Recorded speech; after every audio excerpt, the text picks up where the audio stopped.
So, ayan guys, for today's video, gagawa tayo ng mini waffle. So, ayan, nilaga ko muna sa tubig yung ating mga hotdogs. At hiniwa ko ng ganyan lang kaliliit. So, depende sa inyo kung gusto nyo ng parang hatiin lang yung isang pirasong hotdog. Yung idea ko kasi is parang mini balls yung gagawin ko sa waffle natin. Pambaon to ng mga bata. Ay, nagsasawa na sila sa hotdog na plain lang, kaya gagawa natin ng twist.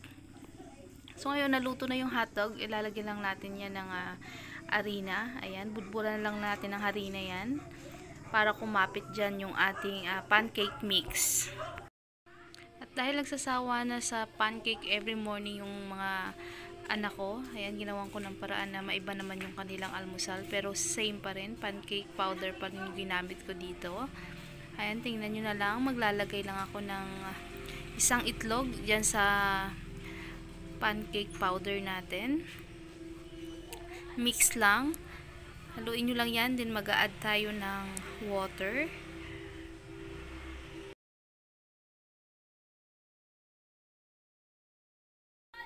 So, add lang tayo ng water guys. Ayan, tingnan nyo. Yan. Dahan-dahan lang sa pagdadagdag ng tubig para hindi maging masyadong matubig yung ating mixture. Ayan. So, konting halo lang. Mix lang ng mix hanggang sa makuha natin yung tamang lapot ng ating pancake mix. Ayan, may water na rin yan. So, haluin lang ng haluin yan hanggang sa makuha natin yung tamang lapot na gusto natin. So, ayan. So, pag ganito na yung mixture natin, ayan, ganyang lapot yung kailangan natin para sa ating gagawing snack ng mga bata. Ayan. Ganyan guys. Kung ganyan na yung mixture na yan, pwede na nating i-coat yung ating hotdog na nilagyan ng harina. So, ayan. May harina na yan. Tinusok ko lang siya ng stick para hindi siya mahirap i-dip at hindi makalat. Ayan. I-dip lang natin yung hotdog na nakatusok sa stick. Ganyan lang. Ayan. Yan. Pagbilog-bilog lang yan hanggang sa maikutan yung hotdog ng ating mixture. So, ayan. Parang lollipop lang. Ayan. Sige, roll nyo lang yan hanggang sa kumapit ng maigi yung mixture natin. And then maghugis bilog na siya. So, ngayon, tapos na yan. And then, ito na. Nagpainit na ako ng mantika. Ayan, painit tayo ng mantika, guys. So, depende na rin sa inyo kung gaano karaming mantika ang ilalagay nyo. Pero kung may non-stick kayo, alam ko namang konting mantika lang yung mauubos nyo doon. So, pag mainit na yung ating mantika, ilalagay na natin ngayon yung ating so, ayan, ilalagay na natin yung ating waffle balls na pinabilog. Dip na natin yan sa mantika. So, ganun lang. From the stick, ilalaglag natin siya sa mantika. So, ayan, mahigpit ang kapit ng ating hotdog. Ayaw bumitaw.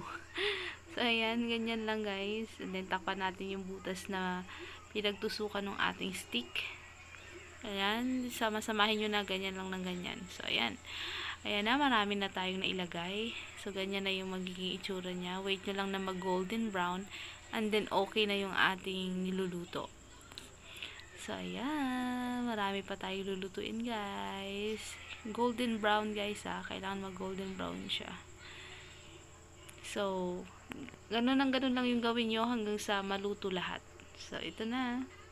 Ayan na. Tapos na tayong magluto ng ating waffle balls. Ayan. So, may pang-snack na yung mga kiddos ko.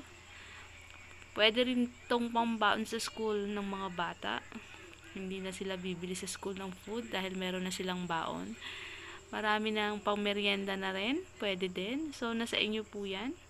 So, tikman na natin. Yan. Crunchy outside and fluffy inside. Oh, sarap guys. Try nyo na. Tingnan nyo yung loob na yan. Grabe, sarap. Sarap. Yummy.